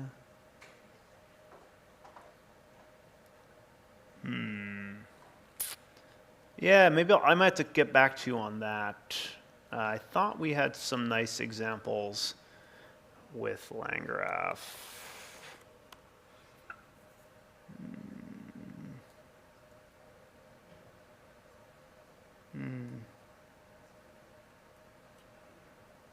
Yeah, I'll have to get back to you on that one.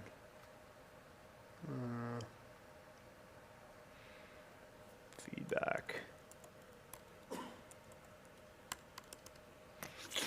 Customer support might be in here.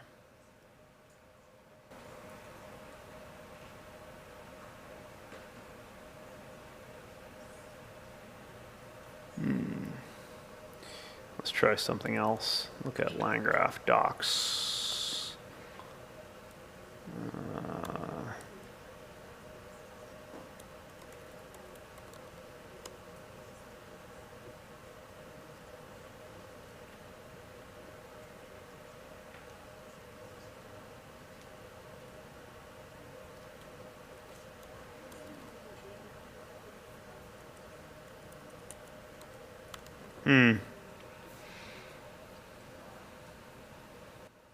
I'd poke around the LangGraph docs. We have a bunch of tutorials in the docs here. Just Google LangGraph documentation.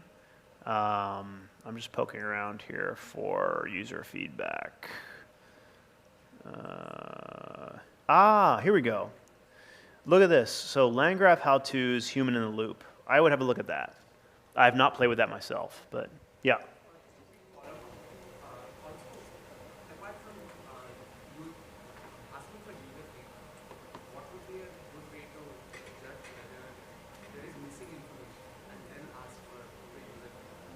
Basically, looking at the information that is there and looking at what user had asked, and basically try to judge whether we have all the information that is required to answer the question. Else, put the human in the loop. Yeah. Okay, right. So for like mid to longer term problem solving tasks, how do you incorporate user feedback to ask for more information? So I would have a look at this documentation because I would imagine it will cover examples along those lines. I haven't personally done that. I also believe that I would have a look at the customer support bot because that's an example of a kind of multi-turn interaction between a user and a support agent. So I would look at the customer support bot, which Will and my team did, as well as the documentation on human in the loop. So those are two things I would check out there.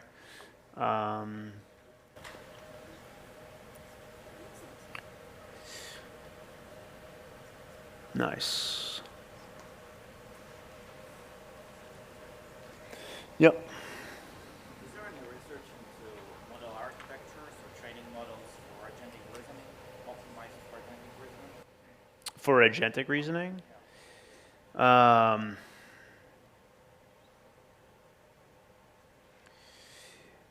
Yeah, so that's kind of an interesting question. So the question was related to training models specifically for agentic reasoning. If anyone, so I mean, there's a lot of work on prompting approaches for different types of reasoning for sure. I'm a little bit less familiar with like efforts to fine tune a model specifically for a particular like agentic architecture or use case, but you could imagine it. Most of the work that I've encountered though is just using generalist, like high capacity generalist models with tool calling and specific prompting techniques. So like React is kind of a particular orchestration flow and prompting technique rather than, and you can interchange the LLM accordingly. I think the main thing typically or historically for agents has been the ability to perform high quality and accurate tool calling because agents, that's one of the central components of agents. And so that's kind of been the gating thing. And I think model providers have been focused a lot on just high quality tool calling, which helps kind of like all agent architectures. So I haven't seen as much on like fine tuning for one particular architecture. I think it's like high capacity generalist models with tool calling and then prompting. So it's more like in context learning. That's kind of the trend I've seen at least. Yeah. Can you talk a little bit more about LangGraph checkpoint? Because I just saw that in the notebook, and am I right in thinking that it's more about sort of production-friendly feature, as in sort of saving the state? Yeah. How much else does it say? Can you just talk a little bit? Yeah. So the checkpointing stuff, actually this Thursday, that's going to be a lot more relevant.